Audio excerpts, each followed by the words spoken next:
Mình lấy hết nước rồi, mẹ lấy con miếng khác nhé. Ngoan hết nhỉ. Tuyệt vời.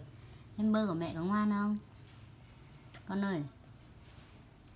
Hey sweetie. Hello baby. Hey.